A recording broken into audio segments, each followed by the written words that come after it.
कोई भी व्यक्ति सर्वज्ञानी नहीं है। बड़े प्यारे सवाल होते हैं, इन पे तो इनकार किया ही नहीं जा सकता। ठीक है, कुतुब मीनार देखे, फिर एक पत्थर उठाया, उस पर लिख दिए पूजा लव्स रवि। अब किस चीज की जांच करेगी, अब किस चीज की परीक्षा लेगी? उसको पता है इसका स्पेशल फीचर क्या है। विद्वान नहीं भी है तो चलेगा, जहां से भी गुजरा है वहां के बारे में जानता है।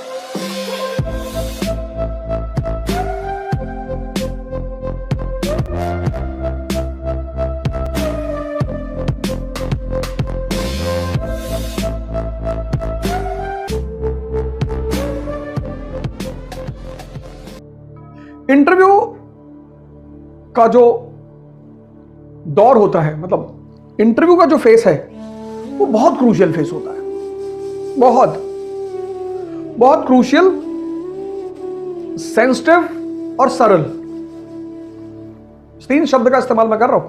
बहुत क्रूशियल, सेंसिटिव और सरल। पहली बात जो हर आदमी को अपने दिल में दिमाग में बैठानी है वो ये है कि no one is omniscient in this world. ये पहली बात। No one is omniscient in this world. कोई भी व्यक्ति सर्वज्ञानी नहीं है, नहीं है। इसका मतलब यह है कि जो इंटरव्यू है आईएएस का, उसका अपना एक कोई दायरा होगा, कोई बॉर्डर होगा, कोई फेंसिंग होगी, और उस फेंस के बीच में वो इंटरव्यू चलता होगा। जैसे एनडीए और सीडीएस का एसएसबी है, वो एक अलग चीज है। एसएससी सीजीएल का इंटरव्यू एक अलग चीज है। रेलवे बोर्ड का इंटरव्यू एक अलग चीज है। ऐसे आईएएस का भी इंटरव्यू एक अलग एस्पेक्ट है। जितने भी लोग इंटरव्यू देने जा रहे हैं उनको सबसे पहली चीज जो अपने दिमाग में बैठानी वो यही है कि नो वन इज ओमनीसिएंट। आपने प्री की परीक्षा क्वालिफाई किया, आपने दिखा दिया कि आपकी अच्छी समझ है, आप प्रेशर में अच्छा काम कर लेते हैं। आपने मेंस क्वालिफाई किया, आपने दिखाया कि आपको तत्कालीन जो भारत की इकोनॉमी है, पॉलिटी है, सोसाइटी है, आईआर है, उन सबको आप अच्छी तरह समझते हो। यह बात यूपीएससी को क्लियर हो चुकी है कि आपने प्री क्वालिफाई किया, आपने मेंस क्वालिफाई किया। अब क्या जांच करेगी वो? अब किस चीज की जांच करेगी, अब किस चीज की परीक्षा लेगी? तो अब जो परीक्षा वो लेगी वो है पर्सनालिटी की, व्यक्तित्व की। अब व्यक्तित्व की जो परीक्षा है, पर्सनालिटी, वो भी किसके व्यक्तित्व की? नौकरशाह, एरिस्टोक्रेसी, ब्यूरोक्रेसी, उसके व्यक्तित्व की।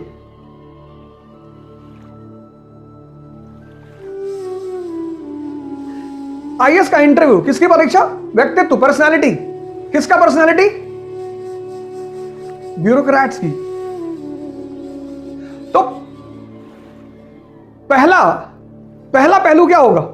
पहला पहलू यह होगा कि जो ब्यूरोक्रेट होगा वो जिस दौर से भी गुजरा होगा उसको अपने उस दौर के सामान्य जानकारियां निश्चित तौर पर होंगी। व्यक्तित्व का पहला पहलू, जैसे फॉर एग्जांपल आपका फॉर्म है डैफ, जिसको मैं बार बार डाटा एनालिसिस ही कहता हूं। वो बार बार कहते हैं आप डिटेल्ड एप्लीकेशन क्यों नहीं बोलते? मैं तो डाटा एनालिसिस ही बोलता हूं, डाटा एनालिसिस फॉर्म। जितना डाटा आपने दे रखा है, आपके स्कूल का नाम है स्वामी दयानंद सरस्वती इंटर कॉलेज। कौन है दयानंद सरस्वती जी? 12 साल 14 साल आप एक स्कूल में पढ़े, वो आपके स्कूल का नाम था, और आपको स्वामी दयानंद सरस्वती जी के बारे में कुछ पता ही नहीं। क्या भूमिका है उनकी भारत के आधुनिक इतिहास में? क्या रोल है उनका भारत के आधुनिक इतिहास में? बस इतना, बस इतना। कौन है, उनकी भूमिका क्या है, उनका दर्शन क्या है, उनका उद्देश्य क्या है, बस इतना, इससे ज्यादा नहीं। क्योंकि कोई भी व्यक्ति सर्वज्ञानी नहीं है। यह तो व्यक्तित्व का पहला पहलू हुआ। The first aspect of a personality कि वो अवेकेंड आदमी है, अवेकेंड, जहां से भी गुजरा है वहां के बारे में जानता है। आधारभूत, बेसिक्स, ये ब्यूरोक्रेट की पर्सनालिटी का पहला हिस्सा है। इसलिए आप सबसे पहला काम करें कि आपने डैफ में जितनी भी इंफॉर्मेशन दी है, पहली तो वो सारी सही होनी चाहिए। फिर उस इंफॉर्मेशन की आधारभूत आपको जानकारी होनी ही चाहिए। यह पहला पहलू। अवेकन। पर्सनालिटी का पहला पहलू, ब्यूरोक्रेट की पर्सनालिटी का पहला पहलू कि उसने कुतुब मीनार देखा तो सिर्फ बिल्डिंग नहीं देखी, उसको पता है कि इसने बनवाया है, उसको पता है इसका स्पेशल फीचर क्या है, क्यों बनवाया था। बस अब उसमें बालू कहां से आया, पत्थर कहां से आया, ये सब जानने की कोई जरूरत नहीं, लेकिन उसने होश में उस बिल्डिंग को देखा है। वो ऐसे ही नहीं चला गया, ठीक है, कुतुब मीनार देखे फिर एक पत्थर उठाया उस पर लिख दिए पूजा लव्स रवि, इसलिए नहीं गया था वो देखने। ये व्यक्तित्व का पहला पहलू है, अवेकेंड होगा, जागरूक। बड़ी प्यारी चीज है ये इंटरव्यू, व्यक्तित्व का परीक्षण, पर्सनालिटी टेस्ट। तो अपने डैफ के एक एक पहलू को, एक एक चीज को, उस पर आप होमवर्क करिए, बैठिए उस पर काम करिए, सारी बेसिक्स को आराम से तैयार करिए बिना किसी टेंशन लिए। कोई बात नहीं, इंटरव्यू बोर्ड ने अगर आपसे कह दिया कि आर्य समाज की कार्यप्रणाली पिछले 70 साल कैसी रही समझाइए, कोई दिक्कत नहीं है, कोई दिक्कत ही नहीं है। आप अवेकेंड होने चाहिए, विद्वान नहीं भी हैं तो चलेगा, अवेकेंड। दूसरी पर्सनैलिटी जो होगी ब्यूरोक्रेट की, वो होगी रिस्पॉन्सिबल बिहेवियर, जिम्मेदार व्यवहार। रिस्पॉन्सिबल बिहेवियर मतलब यूक्रेन रशिया वॉर, पता है उसको क्या, क्यों, कैसे। जितनी भी करंट इवेंट्स हैं प्रेजेंट सिचुएशन की, सोसाइटी से रिलेटेड, इंटरनेशनल रिलेशन से रिलेटेड, पॉलिटी से रिलेटेड, इकोनॉमी से रिलेटेड, जितनी भी करंट डेवलपमेंट्स हैं उनकी समुचित जानकारी। वो ये नहीं कह सकता कि साहब हमको तो नहीं पता साहब जेलेंस्की कौन है, कह नहीं सकता। तो दूसरा ग्राफ वो ये बनाएगा कि जितना करंट इवेंट्स है उसका एक डायरी बनाएगा वो, economy, polity, society, IR, environment, सब जो भी ज्वलंत मुद्दे हैं, इंपॉर्टेंट, बर्निंग, उनको वो बनाएगा। और सिर्फ बनाएगा नहीं, सबसे अच्छा तरीका यह है कि किसी ऐसे व्यक्ति के साथ बैठना, जैसे आपका एनवायरमेंट का टीचर है, एक दिन एनवायरमेंट की क्लास हो गई, एक दिन आपकी पॉलिटी के करंट डेवलपमेंट्स की बात हो गई, एक दिन आपके इकोनॉमी के करंट इवेंट्स की बात हो गई। डिबेट और डिस्कशन और झगड़ा तीन अलग अलग बातें हैं। वो आपसे डिस्कस करेंगे, वो आपसे झगड़ा नहीं करेंगे। तो पहला पहलू जागरूक होना चाहिए। दूसरा रिस्पॉन्सिबल बिहेवियर। ऐसा नहीं है कि चारों तरफ आग लगी है, बारिश हो रही है, पता ही नहीं। आज का जो दौर चल रहा है टर्मोइल का, देश विदेश चारों तरफ उथल पुथल मची हुई है, वो फैक्टर्स जिन्होंने चारों तरफ एक सेंसिटिविटी फैला रखी है, वो तैयार होने चाहिए। ये दूसरी चीज वो आपके व्यक्तित्व में टेस्ट करेंगे। हो सकता है वो आपके एकेडमिक बैकग्राउंड पे चले आए कि आपने एमए किया है फिलॉसफी में, हो सकता है फिलॉसफी आपका ऑप्शनल ना हो। अब मास्टर्स डिग्री आपने ले रखी फिलॉसफी में, एमए इन फिलॉसफी, और आपका ऑप्शनल है पब्लिक एडमिनिस्ट्रेशन। तो जिस आदमी ने मास्टर्स डिग्री ले रखी है, अगर उसको वेस्टर्न और इंडियन फिलॉसफी में फर्क नहीं पता तो खाक एमए किया। दर्शन और फिलॉसफी, इन दोनों शब्दों में अंतर ही नहीं पता। शंकर की माया और डेविड ह्यूम का सेप्टिसिज्म, शंकर की माया, माया का सिद्धांत, और डेविड ह्यूम का सेप्टिसिज्म, विटगेनस्टाइन, डेकार्ट्स, कॉग्निशो अर्गो सम, लाइबनीज, स्पिनोजा, सांख्य, महावीर, बुद्ध, वैशेषिक, मास्टर्स डिग्री। तो एक इन चीजों के बारे में एक कॉन्सेप्ट होना ही चाहिए। मास्टर्स डिग्री है आपकी, मास्टर्स, और डीप में जाने की कोई जरूरत नहीं है, लेकिन आपकी मास्टर्स डिग्री है तो एक बेसिक इंफॉर्मेशन इन सब चीजों पे होनी ही चाहिए कि आपने पढ़ाई की है। तो पहली चीज आपके अंदर अवेकनिंग है। आप अवेकेंड किस्म के इंसान हैं, आप किसी चीज को देखते हैं तो उसको जानने की कोशिश भी करते हैं। नहीं तो आप एसएसपी हैं, एयरपोर्ट पे खड़े हैं, सामने बैग रखा, आप देख ही रहे हैं, पता लगा आधे घंटे बाद लग गया। आप जानने की कोशिश भी कर रहे हैं कि ये किसका बैग है।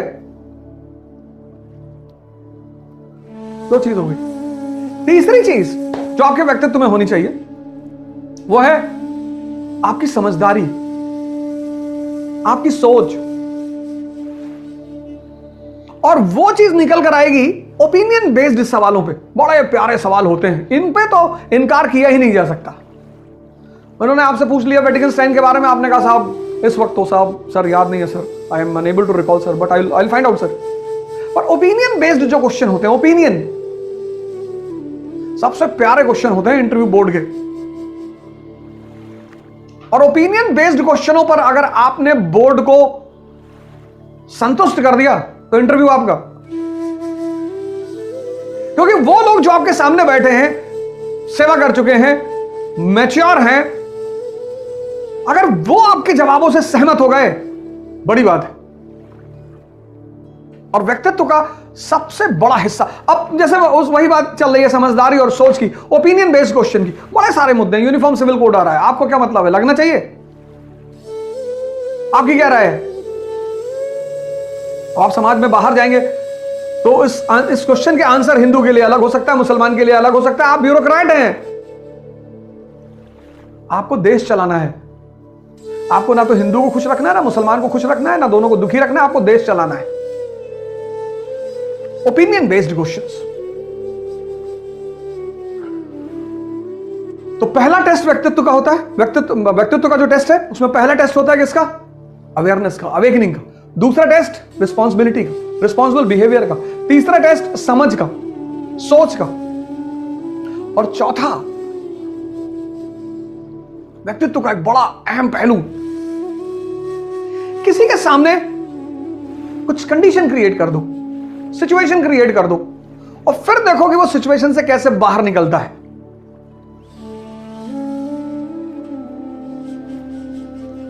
अक्सर लोग असहज हो जाते हैं, अनकंफर्टेबल हो जाते हैं। वो अनकंफर्टेबलता उनके चेहरे पे आ जाती है, पसीने में आ जाती है, बॉडी के मूवमेंट में आ जाती है। सर आप बैठोगे, उनसे बात करोगे, सवाल जवाब करोगे, आपका जो हाथ का मूवमेंट होगा, सर का मूवमेंट होगा, बॉडी का मूवमेंट होगा, उस सब पर उनकी नजर होगी। क्योंकि जैसे ही मन घूमेगा वैसे ही शरीर भी घूमेगी।